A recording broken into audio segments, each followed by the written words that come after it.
maintenant Émilie Hubert-Schaeffer. On parlait justement du citoyen, donc au niveau de la participation citoyenne. Émilie Hubert-Schaeffer, vous êtes membre du Conseil de développement durable de la métropole, communément appelé le CODEV. C'est quoi le CODEV? Alors déjà peut-être avant de présenter le CODEV de l'Eurométropole de Metz, peut-être faire un point sur les CODEV, oui. Qui sont en fait une instance de démocratie participative qui sont obligatoires dans toutes les intercos qui font plus de 50 000 habitants. Après, elles sont volontaires.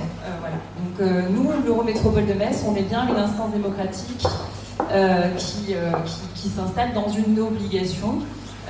Voilà.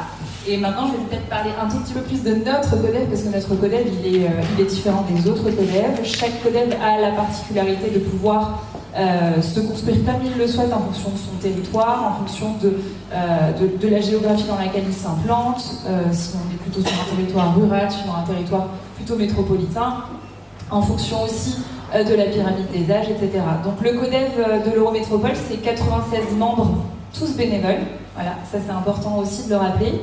Dont 48 suppléants qui sont dans un groupement paritaire, c'est-à-dire qu'on a fait le choix à l'Eurométropole de Metz et au CODEV de l'Eurométropole de Metz de travailler en 50-50, femmes, hommes, avec une grande hétérogénéité aussi des profils dans le CODEV, avec des étudiants, des instances étudiantes qui sont représentées, des actifs, des plus âgés, des retraités, avec des catégories socio-professionnelles qui sont aussi assez diverses.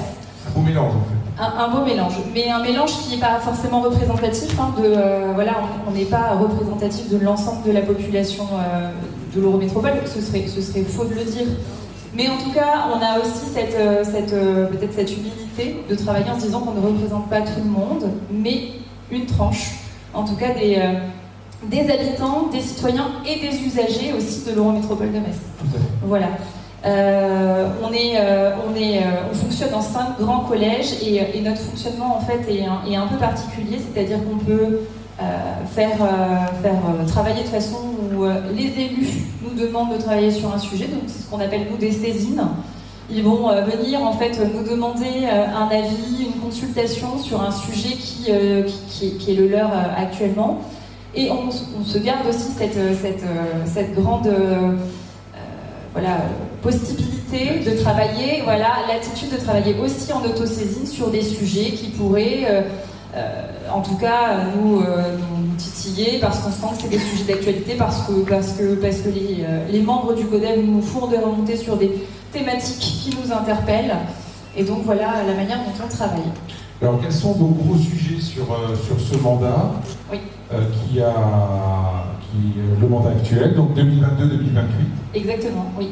Alors, c'est un mandat de 6 ans, donc on est sur du temps relativement long, ce qui nous permet de travailler sur des thématiques qui sont aussi des thématiques qui ne se règlent pas en un claquement de doigts, vous le savez bien mieux que moi, en tant qu'élu. On a travaillé depuis en fait, on travaille sur toutes les préoccupations qui sont certainement vos préoccupations à vous aussi dans l'Assemblée, ou qui sont aussi les préoccupations des élus ou des urbanistes. Alors, on est amené à travailler sur la mobilité, j'en ai entendu beaucoup parler. On travaille aussi sur les questions de territoire, de transfrontalières, les questions transfrontalières. Parce que ça fait notre territoire. Tout à l'heure, vous en avez également parlé, mais c'est le quotidien de beaucoup d'habitants de la métropole ou de beaucoup de travailleurs de la métropole. On a travaillé également sur la gouvernance de l'eau et récemment sur le PLUI, sur lequel on a eu un avis qui a été publié. Et on a également eu l'opportunité de travailler sur la stratégie métropolitaine. Donc on a dû imaginer, on nous a demandé d'imaginer la métropole en 2050, ce qui n'était pas un exercice simple d'un prime abord, parce que c'est difficile d'être dans la projection sur une date si longue.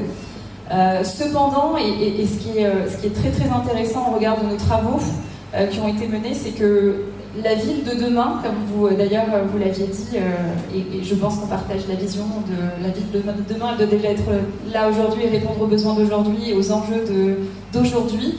La ville de demain, telle qu'elle a été décrite par les membres du CODEV, n'était pas futuriste. C'est-à-dire qu'on n'imagine pas des voitures volantes, on n'imagine pas, je sais pas, une méga passerelle, des taxis qui... Enfin voilà, la vision un peu futuriste qu'on pouvait avoir peut-être il y a encore 15 ou 20 ans.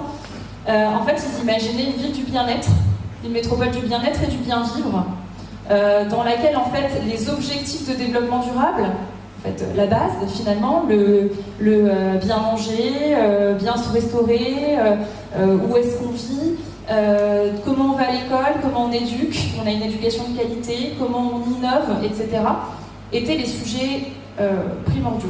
Voilà. Donc en fait, finalement, la vision 2050, c'était une métropole dans laquelle il faisait bon vivre et bien-être et qu'on faisait société ensemble. Presque utopiste finalement. Oui, dans votre d'ailleurs document sur la stratégie métropolitaine, se loger et se soigner.